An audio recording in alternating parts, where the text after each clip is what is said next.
Why do you agonize over your life after having grown up with a narcissistic mother?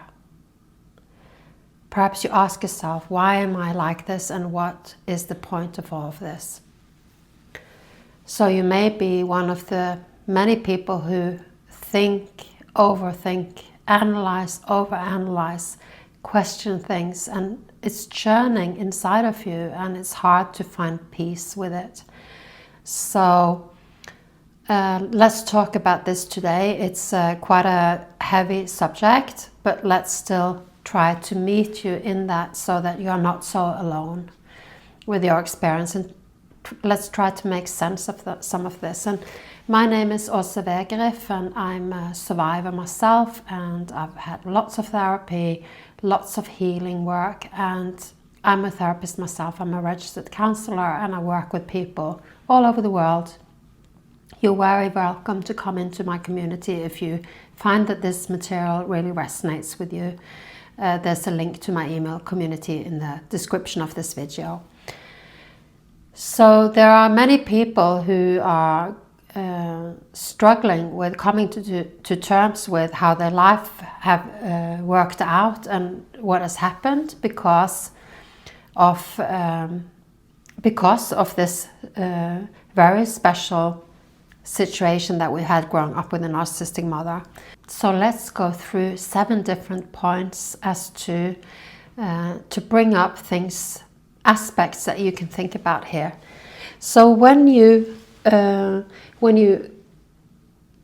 into this world and you have a narcissistic mother, you come into a very toxic and dysfunctional, unhealthy environment where, as we've talked about in other kind of videos, there is a truth that's imposed on you, and everyone has to buy into this.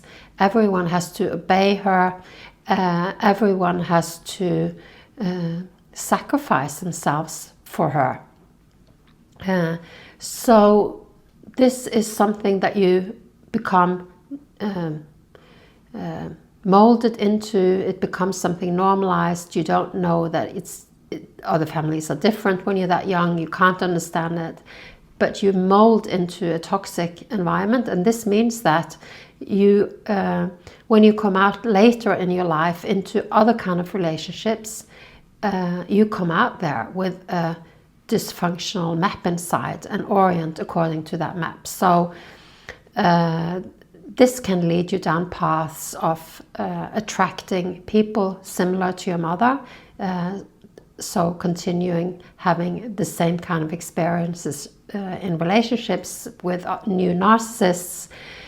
You have very low self-worth, you have fear, trauma, triggers in relationships where you're not able to act the way you would like to act because you get so triggered, and you find yourself in survival patterns that just carry on. So there's a lot of things, there's no healthy modeling of what it's like to be in relationships, what it's like to be receiving, giving, reciprocity, true love and care. These things do not really, they're not really part of what your experience has been. So it makes it hard to navigate with healthy ways of being in relationships later.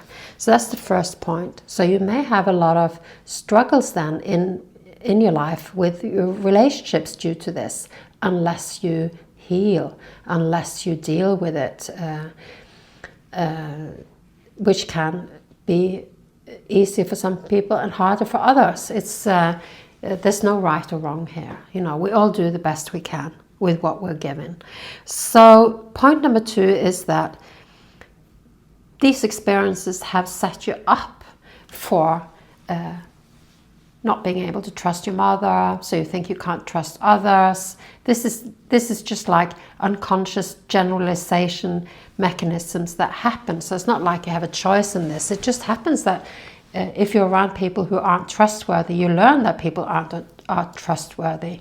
But you also learn that you get a lot of blows to your self-worth, self-competency. You don't get any true support. You don't get met on your feelings. So this leaves you with growing up doubting yourself, doubting what you're worth, doubting if you matter, doubting if your decisions are good, doubting your abilities, and so on.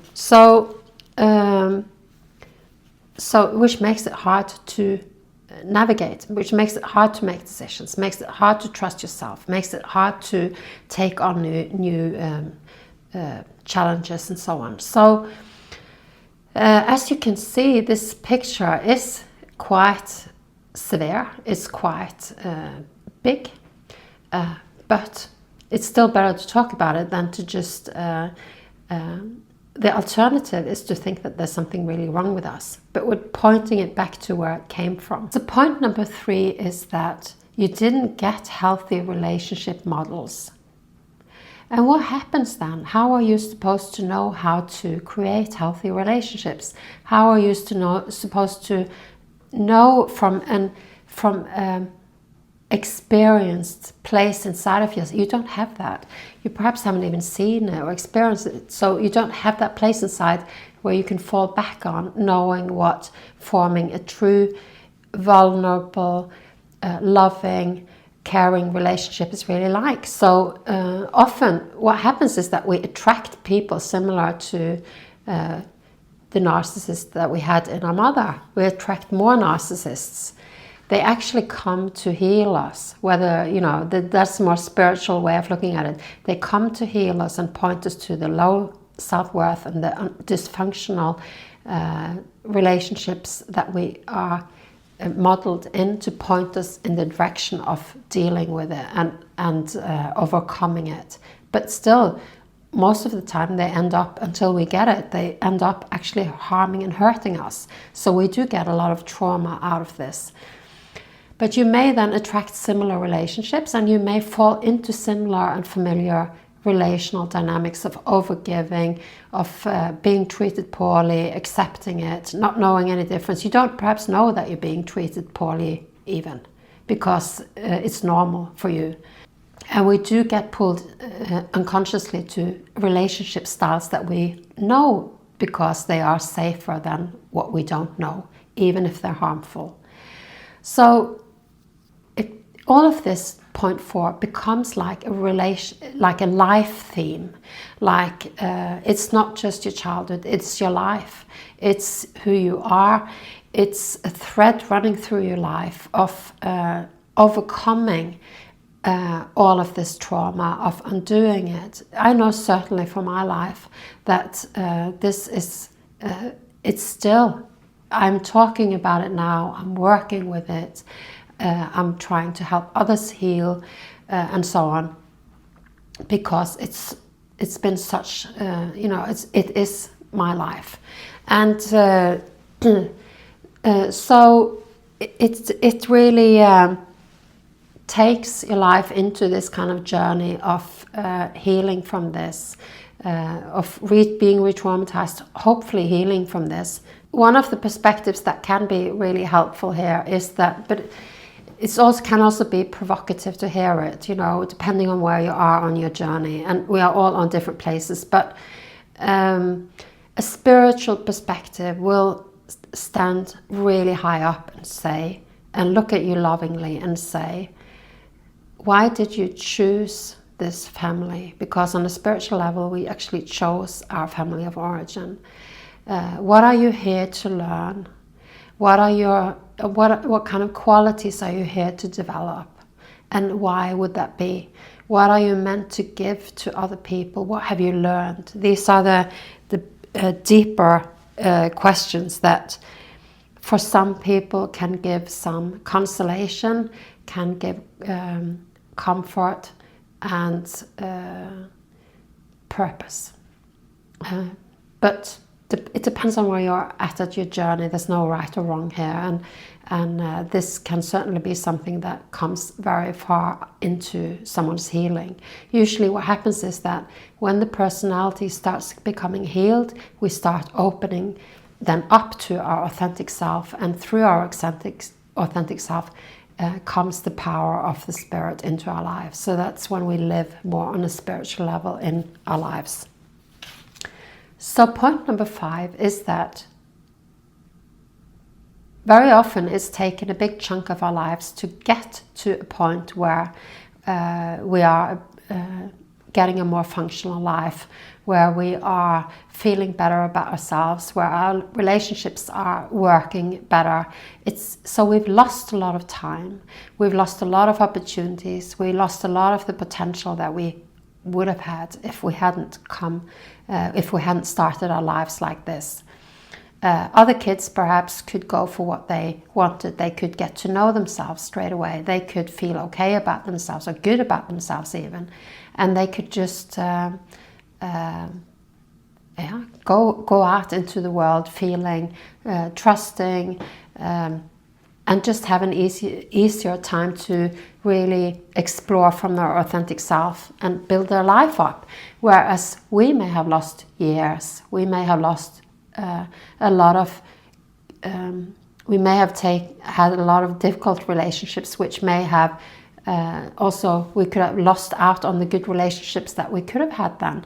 We've lost out on assertion, confidence, so many opportunities in relationships, inner peace, inner security, inner being ourselves, being authentic, living that way. So there's a lot of energy and time and so on has been survival rather than living authentically. And that is a cost. That is something to think about, that we may think a lot about later on. So point number 6 is that trauma has a tendency to carry on decades later. Things such as you weren't shown how to do good self-care, you weren't shown how to, you didn't get modeled how to be around your feelings,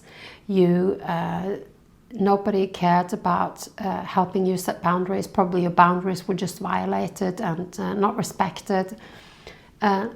So taking care of yourself and actually living and thriving and taking good care of yourself and prioritizing yourself is something that you have to learn, and self-neglect may be one of the it's because you have this inner child inside of you that really doesn't feel good about themselves and has a need to reenact that trauma again and again. You know, they can't let go of the pain of this. So there may be inner child work there could be a good way of working with that. So, and also like just learning in the here and now to prioritize taking care of yourself, looking at people who do. What do they actually do? So point number 7 is that there is a lot of darkness in your mother, and usually she doesn't get better with age. Her darkness may even get darker. And a lot of these, there are levels to, this is different for all of us, but there are many people who experience really, really traumatic things, such as these trauma patterns of your mother traumatizing you, and then she begins to traumatize you through your children, for instance. It's unthinkable, but it does happen. And the trauma of narcissistic abuse can be in the family, can be in the system, so that some people do also experience that children are narcissistic, that they find narcissistic partners and so on. So there's a lot of, this whole theme can resurface again. We really do get a lot of deep spiritual lessons in this lifetime that are really, really, really difficult. I don't have the answer to this, but I wanted to speak about it because so that you don't sit there alone, knowing that there are other people who deal with these things too. And perhaps if you do, and if you feel okay about it, you could write in the comments so that other people can feel the support of this. So what do I think that you need then now? I think that listen to your heart. What does your heart tell you that you need? Many people do need healthy relationships, corrective relationships, relationships that offer new experiences, that are healthy, that take you in the direction where you want to go, of healthy relationships, mutual relationships, safe relationships. That might be very, very difficult after this kind of upbringing, but still it's needed, and you just need time and a willingness to work on this, and an environment, possibly a community. Like I have a community for this, a 12-week healing program and a community. So if you're interested in that, you can email me. You need new experiences. You need to feel respect, experience what respect is like. You need to be able to come up with your questions, perhaps get them answered. You need, it's very good to have other people in the same process going through this. That's really, really something that really can be healing to people, because very often we recognize ourselves in what other people talk about. I'm sure you can recognize from my videos a lot of the things that a lot of it is from myself, from my clients, and I'm sure you can, people I worked with, and I'm sure you can recognize this. A spiritual perspective can help in other ways than a psychological perspective can. It's also light. There's also learnings. There's also the deeper layers of who you are, what your gifts are, why this has happened in your life, and so on. So there is that kind of light in addition to the darkness. There's not just one side, there's the other side too, if you feel that is right for you. So I think we're going to leave it here, and I wish you a lovely day, and I hope to see you again. So if you like this, then please consider subscribing to my channel, and liking or commenting really helps support each other. So I really, really do appreciate that. So all the best to you, and I hope to see you again. Bye-bye.